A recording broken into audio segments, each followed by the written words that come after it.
Well, Scott, we've been waiting for it. Microsoft Gaming CEO Phil Spencer will discuss the future of Xbox business via the official Xbox podcast on Thursday. Samuel Tolbert over at Windows Central, Microsoft Gaming CEO Phil Spencer will be discussing updates for the Xbox business via an episode of the official Xbox podcast on Thursday. The Xbox Twitter account confirms. Spencer will be joined by Xbox President Sarah Bond. And, dude, what a wicked last name. Like, seriously, how do you just roll into that name, right? I'm just, Oh, I was thinking the same is true of Matt Booty. Yeah, well, they'll also be joined by Game Content and Studios President Matt Booty. The podcast episode will go out February 15th, 2024 at 3 p.m. Eastern or noon Pacific, wherever your time slot is. We'll be probably live reacting, I would think, eh, Scott? I think we'll be live on this one. It is a interesting moment. I think it's going to be a monumental moment for Xbox, but let's get into it. Spencer previously confirmed that a business update event was in the works, acknowledging the speculation in a brief comment on Twitter last week. Bond and Booty were both promoted in recent months, with the former taking charge of the Xbox division as a whole, while the latter now oversees Xbox Game Studios and ZeniMax Media and Activision Blizzard King. That is no small overtake, I'll tell you that. Yeah. Oh, wow. While there's been some level of chatter around the possibility of additional Xbox first-party games heading to other consoles since the start of the year, with Tango Gameworks and Bethesda Softworks' Hi-Fi Rush highly speculated to be heading to PlayStation 5 and Nintendo hardware, things exploded over the last week, with reports from The Verge indicating that Microsoft was considering bringing Indiana Jones and the Great Circle to PlayStation 5 after its debut on Xbox and Windows PC later in 2024. The decision to go with an update on the official Xbox podcast is an interesting one, but there's definitely some precedent. After Microsoft finalized the acquisition of Activision Blizzard King in October 2023, Phil Spencer joined the podcast to join how the team saw Call of Duty and more. No matter what's being discussed, though, they have to be careful and choose words with surgical precision. Clear ideas. Absolutely. Yeah. Clear ideas need to be presented, and even if things have been bumped up, the time for mulling things over is gone. Personally, I'm hoping to see a clear strategy laid out for why some games will be going to other consoles and others won't.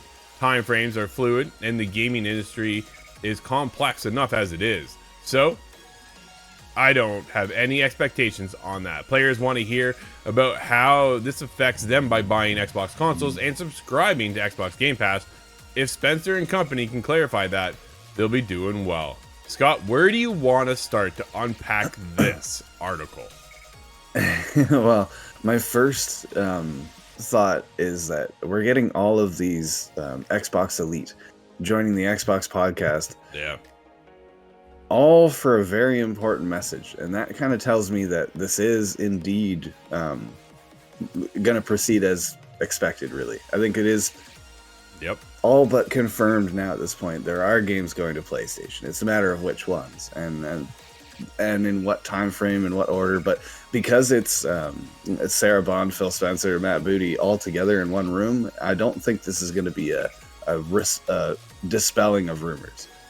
No. This is an embracing of rumors, but it's going to be a very calculated, and like they say, yeah, the idea of coming up with all of these, what words to say in what order and what legal precedent does this set. And the lawyers have been spending day in, day out, every night overtime now since this rumor has come to light for them to craft the proper worded message. And I really hope it lands. It's going to be interesting on Thursday. This is going to be a pre-recorded podcast. This isn't live, right? This isn't happening on the fly. So comments can pour in all they want. They're not going to see them. Not live. They may react to them later. And I can only... Dude, I'm already prepping for the backlash that's going to come out of this. Because people are just going to be... Like, I hope people just chill out. Just chill out. Soak it all in. I know, like I just said, we're going to be live reacting at the same time. And we're going to have our spicy takes. I've been known to do a rant or two myself. But it's one of those... They're not here to upset the gamer. They're here to then grow the gaming industry. Right? I think that's the other side of it. Xbox wants to expand. Xbox wants to grow. Xbox is losing. Keep that in the back of your mind, right? Xbox right now is losing. If you don't think so, take a look at the numbers. Phil Spencer said himself, they're in third place. Third place. PlayStation, Nintendo, and then Xbox. And the way the console generations have evolved is that your digital library carries over. There is no fresh restart from the beginning. I've stated that before, but it's true, right? That's where they're at. So how do you expand your Xbox ecosystem? Dude, it still baffles me and blows my mind that they're going to be bringing titles to PlayStation.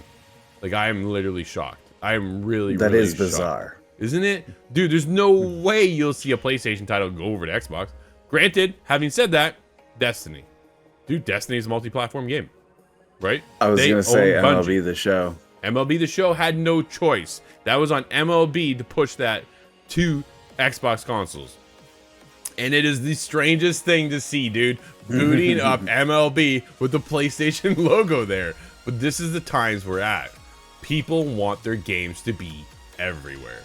They want to bring in as many people as possible. And they almost want to act now like a third party. And this is where people are going, yo, is Xbox going to be like Sega? Sega! Yeah. And just go third party, right? And then all of a sudden now you get Sonic everywhere. Sonic doesn't have just at home, right? Mario has at home. You don't find Mario on PlayStation. You don't find Mario on an Xbox. You find Mario on a Nintendo platform.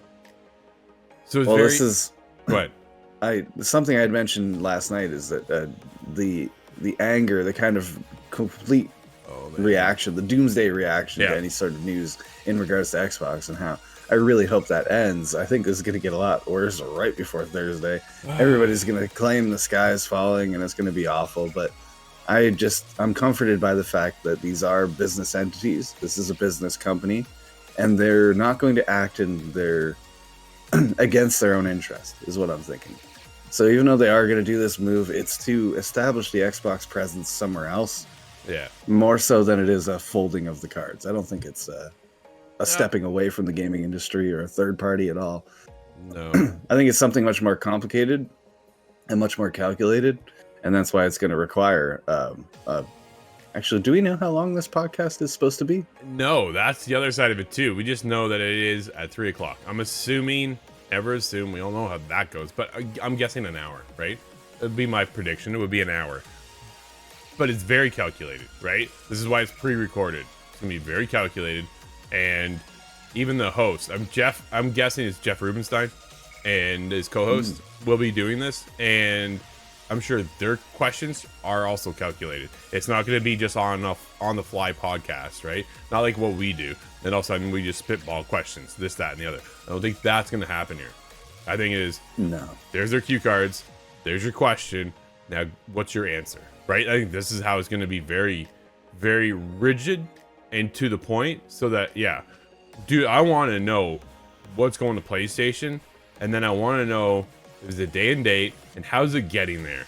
So when you talk about Starfield, or you talk about Indiana Jones as an example, Indiana Jones goes to Xbox first, and then goes to PlayStation, or does it go day and date, Xbox, PC, Game Pass, PlayStation? Does it go? Yeah, that's going to be completely bananas. I'm wondering, is it going to be limited to single-player only games at first? Yep. Because when you start mixing the two online capacities, well, can I friend list you being on PlayStation and on Xbox? How's that going to work? This is going to give me a lot of questions, right? Does Game Pass come to PlayStation? does that interfere with PlayStation's model? Like, how does this all intertwine together, and how do they cohesively exist on a PlayStation platform? Dude, that's so... And does PlayStation react in any sort of way? Is this going to cause PlayStation's plan? They're not going to open up their, like you said, they're not going to open up their exclusives to go to Xbox, but no. Will they have to kind of come up with their own version of Game Pass, the Play Pass, finally, to compete with Game Pass that's now on their console?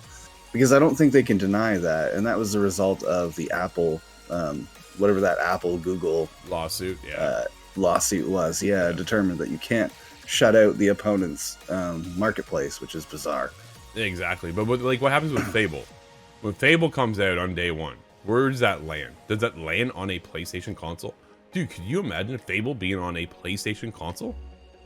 After all of that development, after the lifelike trailers that we saw, and yeah, just to put that on a rival console seems wrong. It does, but it's great for PlayStation gamers if they get it. Dude, here's your chance. True. If you've only been a PlayStation fan forever, but have always seen Fable from the other side, always seen Forza Horizon from the other side, but man, I would love to play some of these games. This could be your chance. And that'd be a great move for gamers, right? It is a great move for gamers, ultimately, because it just means more people will play the game. But it's the same feeling I get when the PlayStation game goes to PC, and I think, yes, another one. Right? And then Helldivers does it day one and blows up. Like, they have to be looking at that too, going, holy crap, we're already on PC, we're already on Xbox. What if we go to the biggest platform around right now? PlayStation. It's so bizarre. You spend $69 billion on a company, and then you start spreading everything out. I don't know. Thursday's gonna be very interesting. A lot of questions need to be answered, Scott. We'll just see what happens. If you want to sell your product, if you want to sell your grain, you have to open it up to as many people that will buy it. Absolutely. Excuse me. Time will tell, but Thursday is gonna be one interesting day.